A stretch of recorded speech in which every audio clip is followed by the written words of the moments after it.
저와 여러분의 눈이 함께 말씀을 보면서 묵상하겠습니다. 사무엘하 16장 1절입니다. 다윗이 마루턱을 조금 지나니 무비보셋의 종 시바가 안장 지은 두 나귀에 떡 200개와 건포도 100송이와 여름과일 100개와 포도주 한 가죽 부대를 싣고 다윗을 맞는지라. 자, 여기 누구냐면 기록해놔야 여러분이 이해가 돼요. 무비보셋은 사울 가문에 유일하게 한 사람 남은 사람, 다리를 저는 사람, 누구의 아들? 요나단의 아들. 요나단의 아들. 근데 그 요나단의 아들 무비보셋을 수종드는 자가 누구냐면 시바예요, 시바. 근데 이게 기회주의자들이 이렇게 있어요. 기회주의자들이. 지금 무비보셋의 종 시바가 막 이것저것 먹을 것을 나귀에 싣고 다윗에게 온 거예요. 그리고 다윗을 맞은 거예요. 왕이 이제 그 무비보셋의 종에게 이야기합니다. 네가 무슨 뜻으로 이것을 가져왔느냐 하니 시바가 이르되 나귀는 왕의 가족들이 타게 하고 떡과 과일은 청년들이 먹게 하고 포도주는 들에서 피곤한 자들에게 마시게 하려 함이니이다. 이게 감동돼 안 돼요? 감동 오지. 감동 오지. 지금 황급히 도망 나와서 먹을 것도 입을 것도 마실 것도 뭐 온전하지 않은데 이렇게 싸가지고 와서 접대를 하니까 얼마나 왕이 감동을 하겠습니까? 3절입니다. 왕이 이르되 내 주인의 아들이 어디 있느냐. 그러니까 지금 내가 이런 상황인데 내 상에서 여태까지 떡을 먹었던 무비보셋은 어디 있느냐. 이러니까 좀 이제 왕의 마음이 좀 서운하다 이 말이에요. 하니 시바가 왕께 아뢰되 예루살렘에 있는데 그가 말하기를 이스라엘 족속이 오늘 내 아버지의 나라를 내게 돌리리라 하나이다. 왕이 되겠다 하고 지금 예루살렘에 있습니다. 이렇게 말하는 거야. 아우, 진짜 이 기회주의자들. 이런 사람들이 있다니까요. 그러니까 내 인생에 아닌 사람이 옆에 있으면 괜히 힘들어.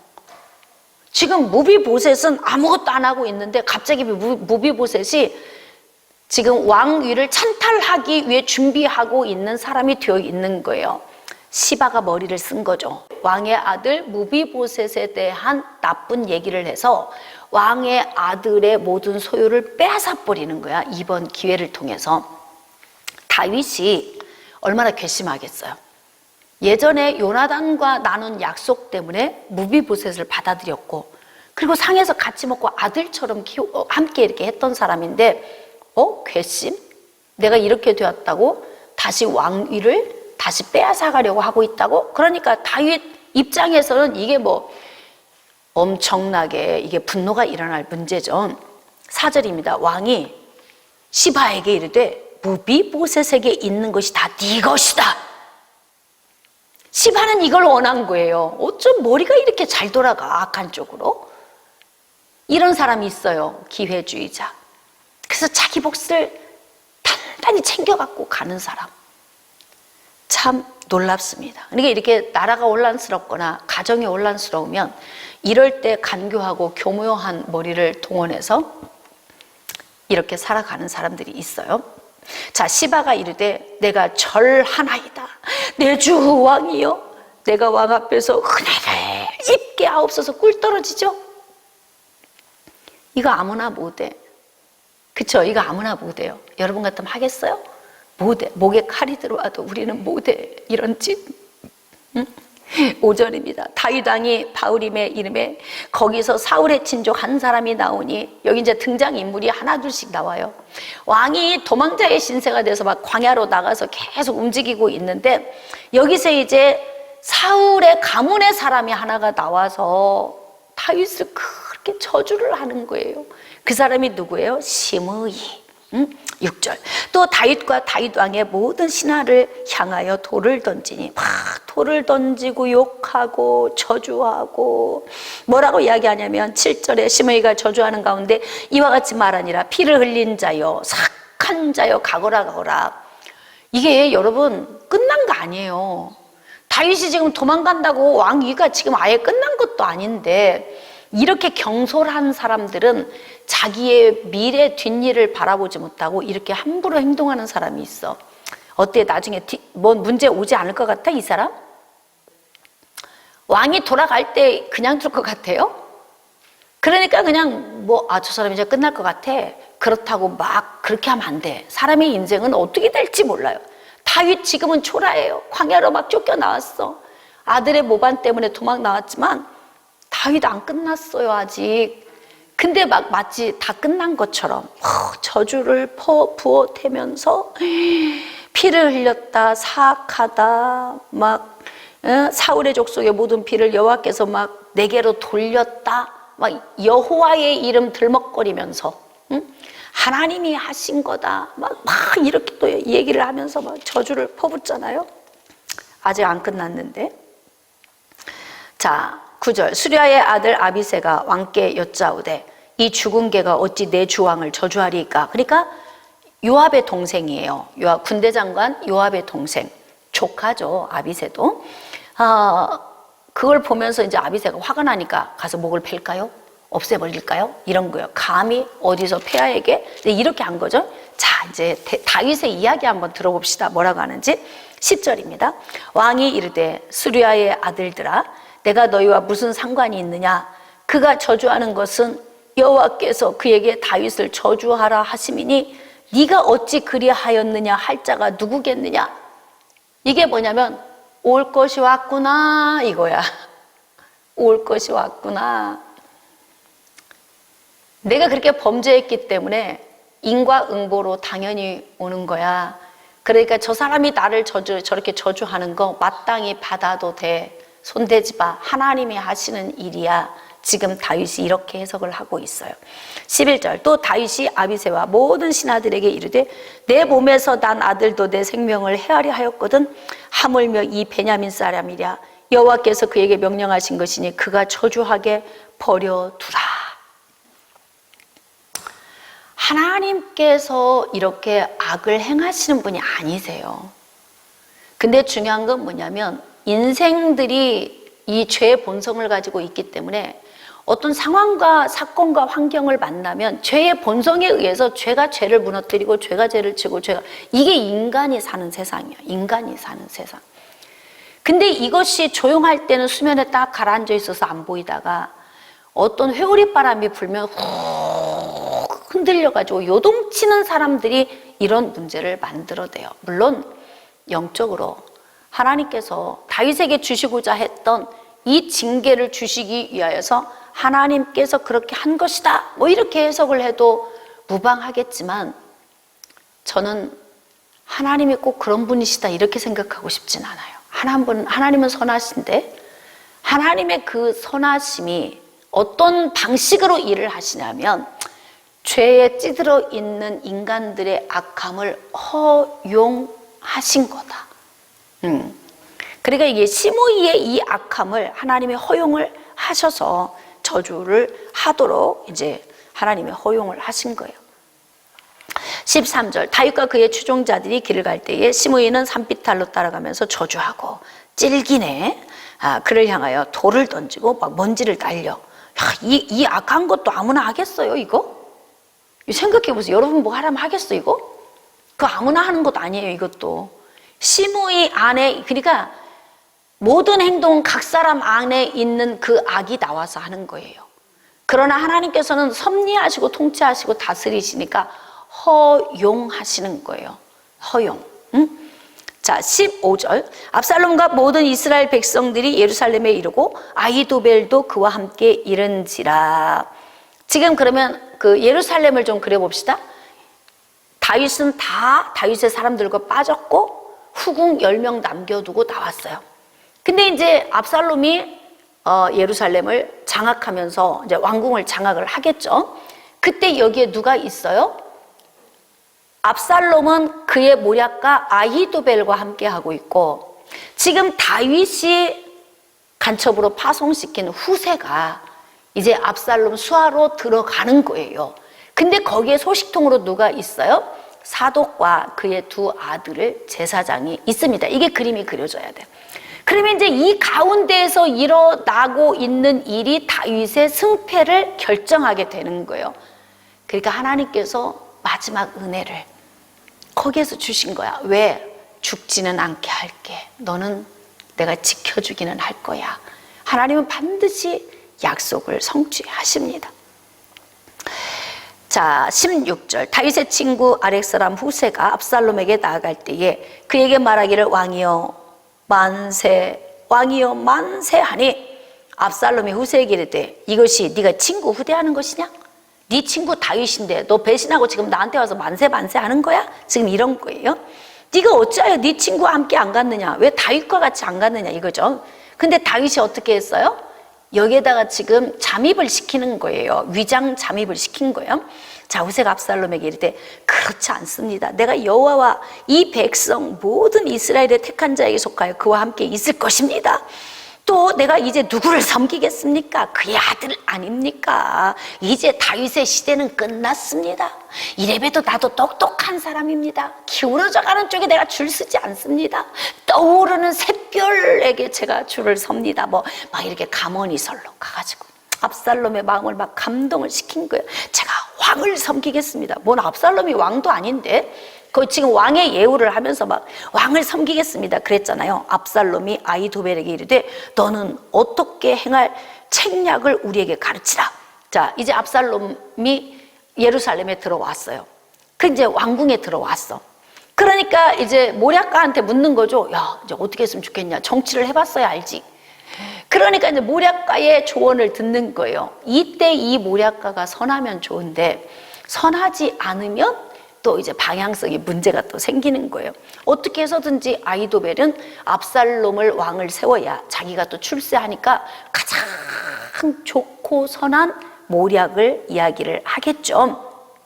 자, 21절. 아히도벨이 압살롬에게 이르되 왕의 아버지가 남겨두어 왕궁을 지키게 한 후궁들과 더불어 동침하소서.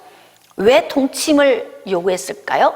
자, 이 고대 근동 지역에서는 어떠한 그 사회적인 흐름이 있냐면 선왕이 죽게 되면 선왕의 여인들이 그 다음 왕의 소유가 됩니다. 그러니까 지금 다윗 왕이 남겨놓고 간 후궁 10명과 동침을 하면 어떻게 되냐면 내가 왕이 된 게 되는 거예요. 그러니까 아히도벨의 모략이 뭐냐면 후궁들과 주무세요. 동침하시면 폐하가 되는 것입니다. 지금 이렇게 모략을 이야기를 해준 거예요. 근데 놀라운 사실은 하나님께서 징계하시기로 하셨던 세 번째 아내들이 백주대낮에 너는 은밀한 곳에서 했지만 네 아내들은 백주대낮에 수치를 당하리라 그렇잖아요. 그러니까 마치 그러면 여기서 한번 생각해 봅시다. 다윗이 이 여인들을 놓고 가지 않았더라면 이런 문제는 안 왔겠죠. 안 왔겠지. 남자들 몇 명을 놓고 갔더라면. 그러니까 다윗이 묶여 있어. 그래서 하나님이 주신 이 말씀에 묶여가지고 거기에 묶여서 살아. 예를 들면 여러분 이렇게 생각해 봅시다. 어느 가정을 갔는데 부적이 막 천지에 붙어 있어. 그러면 들어갈 때부터 기분이 묘해. 좀 찝찝하고 안 좋아. 그건 왜 그래? 부적의 위력이 있어서 그래요? 들은 지식 때문에 그래요? 들은 지식 때문에 그래요. 아, 뭐 부적은 뭐 귀신이 어떻다, 뭐 부적이 있으면 뭐 이런 이야기를 우리가 많이 들었잖아요. 우리가 예를 들어서 부적은 저기 종이야. 그냥 종이에 글씨 쓴 거야. 아무것도 아니야. 이런 지식이 있는 사람은 부적을 봐도 아무렇지도 않을 거예요. 그런데 부적이 뭔 위력이나 있는 것처럼 계속 그동안 내가 지식으로 들어왔다면 여기저기에 부적이 붙어 있으면 괜히 위축돼. 막 눌려. 어깨도 눌리고 막 몸도 짓눌리고 마음도 힘들고 막 이런 느낌이 와요. 왜 그러는 거예요? 내 안에 있는 지식이 나를 묶어놓고 있어서 그래요. 그래서 우리가 알고 있는 지식이 아주 중요하다는 거예요. 여러분이 어디 가정에 가서 예를 들면 뭐 요양보호사 같으신 분들은 이렇게 다른 가정에 가서 섬기는 분들이잖아요. 그러면 예수 안 믿는 가정은 가면 그런 거 있을 수 있어요. 근데 딱 들어갈 때 이렇게 믿음으로 생각해야 돼요. 빛이 가면 어둠이 달아난다. 부적은 종이에 불과하다. 저건 아무것도 아니다. 그러니까 빛된 내가 와서 이 가정을 밝히리라. 이렇게 가야 되는데 부적이 많네. 내가 눌려. 우리가 예수 이름의 권세가 그 정도밖에 안 돼요? 성령의 능력이 그 정도밖에 안 돼? 지금까지 수십 년간 기도하며 말씀 안에 붙들려 살았던 우리의 그 권능이 그 정도밖에 안 돼요? 그러니까 그게 어디에서 오냐면 지식에서 오는 거예요. 내가 알고 있는 지식에서. 부적을 위력 있게 내가 지식으로 알았다면 두려울 것이고, 그건 종이 쪽지에 불과하다고 생각하면 그건 아무것도 아니에요. 그런데 지금 다윗이 왜 이렇게 묶여서 행동을 하냐면 이 말씀에 묶여 있는 거예요, 다윗이. 그래서 자기도 모르게 무의식적으로 후궁을 놓고 가.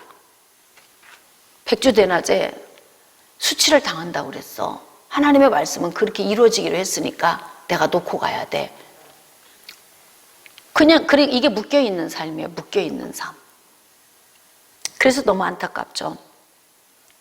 그래서 이제 그 아히도벨이 책략이 후궁들과 더불어 동침하게 하는 것이었다.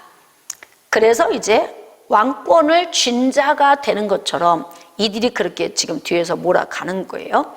22절. 이에 사람들이 압살롬을 위하여 옥상에 장막을 치니 압살롬이 이스라엘 무리의 눈앞에서 그 아버지의 후궁들과 더불어 동침하니라.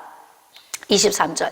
그때의 아히도벨이 베푸는 계략은 사람이 하나님께 물어서 받은 말씀과 같은 것이라. 그게 무슨 이야기냐면 아히도벨의 계략은 왕도 이스라엘 백성들도 인정해 줄 만큼 권위가 있는 사람이었다. 탁월한 사람이었다, 그거예요. 그러니까 지금 왕의 후궁들과 동침하소서, 그 이야기는 뭐냐면 단순히 그냥 가서 남자의 어떤 욕구를 채우소서, 그 의미가 아니에요. 그럼 뭐냐면 왕의 후궁들과 함께 함으로 인해서 왕은 왕권을 쥔 자가 되는 것입니다. 그 뜻이에요, 이 아히도벨의 모략이.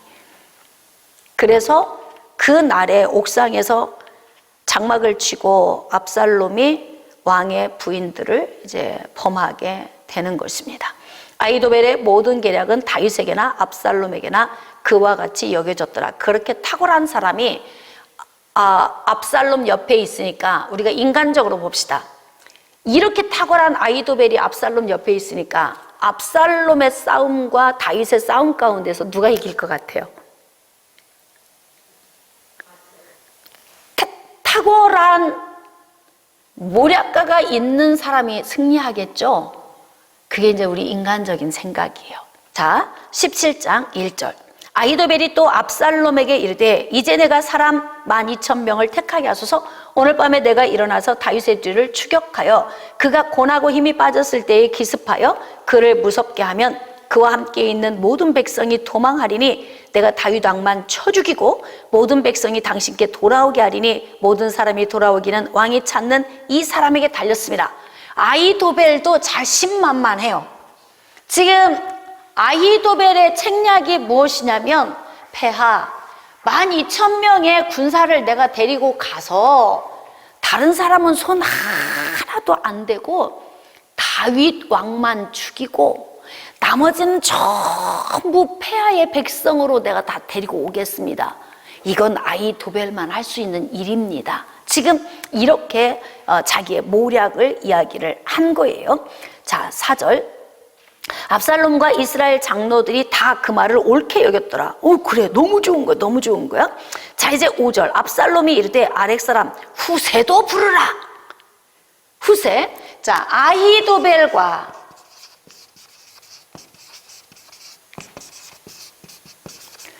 두 사람이 모략가예요. 아히도벨은 압살롬과 함께 하고 있고요.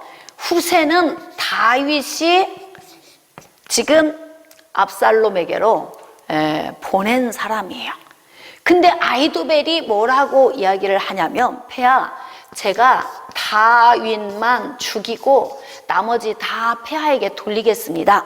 그랬더니 압살롬이 후세도 부르라 이렇게 된 거예요. 그러니까 두 사람의 모략을 듣고 어느 것이 좋은지 봐서 그 좋은 것을 따르자 이렇게 된 거죠. 6절입니다. 후세가 압살롬에게 이르매 압살롬이 그에게 말하여 이르되 아히도벨이 이렇게 말하더라. 가서 다윗만 죽이고 백성을 나한테 돌리겠다고 이야기하더라. 지금 이렇게 후세에게 이야기한 거예요. 자, 우리가 그 말대로 행하랴. 그렇지 아니하거든 너는 말하라. 어떻게 했으면 좋겠냐?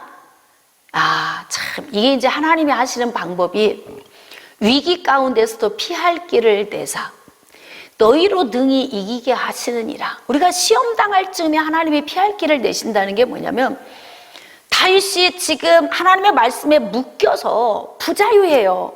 지혜가 어디로 꽁꽁 묶여 있어요. 그럼에도 불구하고 하나님은 다윗을 사랑하시기 때문에 그의 지혜를 열어서 후세를 거기에다 투입을 시켰고, 이제 이 문제를 풀어나가는 게, 아하, 하나님께서 개입하고 계시는구나. 이거 보여요, 안 보여요?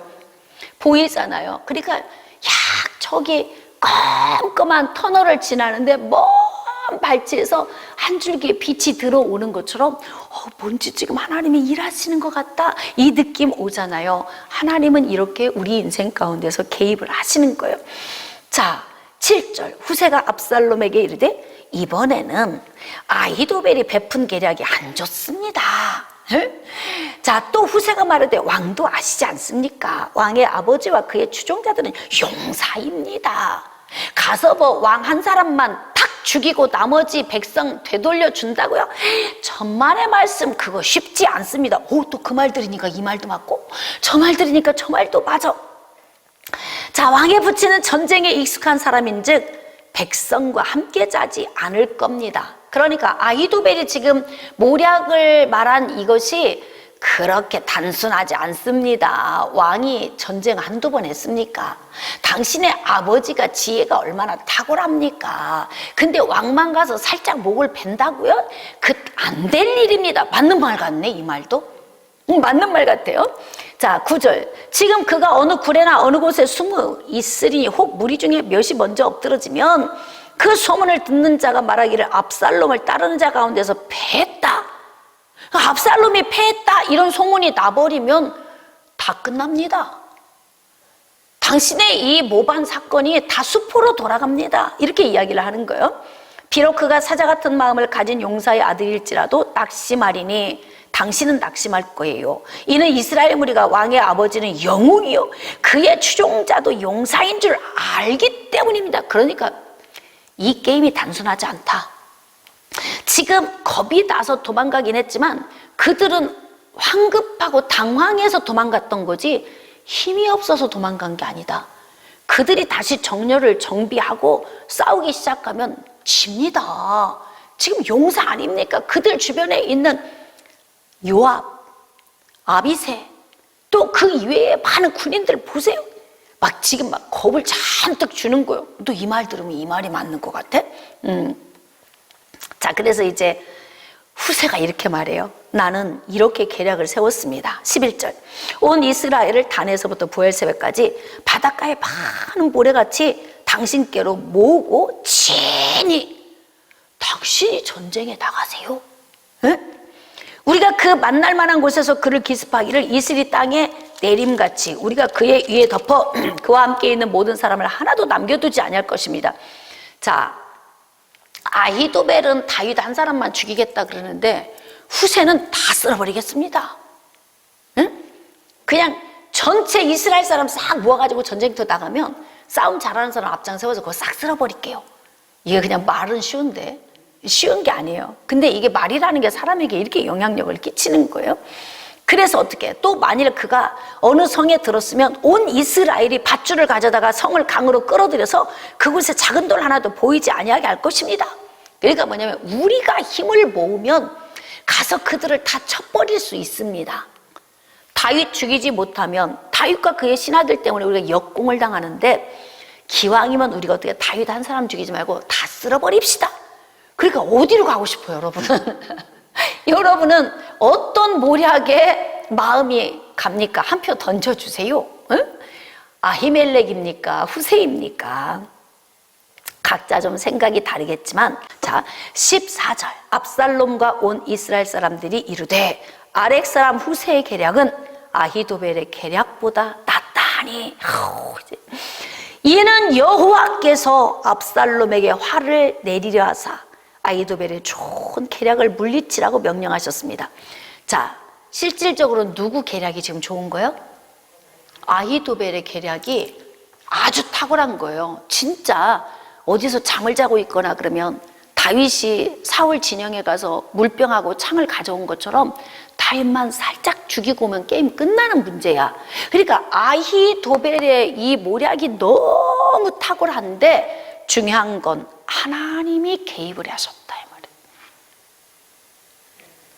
다윗이 죽지 않게 하시려고. 할렐루야. 그러니까 여러분 좌절하지 마세요. 절망하지 마시고 하나님은 우리 편이에요. 우리가 범죄해서 하나님이 우리에게 매를 대시고 징계를 통해서 우리에게 칼과 재앙과 여러 가지 문제를 우리에게 허용을 하신다 할지라도 끝내는 하나님의 사랑의 줄이 우리를 붙드신다는 거, 우리를 놓지 않으신다는 거예요. 깨달아지시면 아멘. 그래서 여호와께서 아까 제가 얘기했죠. 왠지 아히멜렉과 후세의 모략 가운데 하나님이 개입하시는 것 같아. 느낌이 벌써 달라요. 여러분, 하나님이 개입하시면 느낌이 달라. 성경 읽을 때도 이거 하나님이 하시는 것 같아. 근데 보니까 하나님이 하셨다잖아요. 하나님이 하셨다잖아요. 그래서 압살롬에게 화를 내리려고 악한 모반의 그 모습을 보시고 하나님이 압살롬을 악하게 보셨기 때문에 화를 압살롬에게 내리시려고 하나님이 개입하셔서 아히도벨의 좋은 계략을 물리치도록 하나님께서 그렇게 역사를 하셨다. 그래서 앞으로 누가 승리하느냐, 이게 관건 아닙니까? 누가 승리할 것 같습니까? 다음 시간에 나누도록 하겠습니다.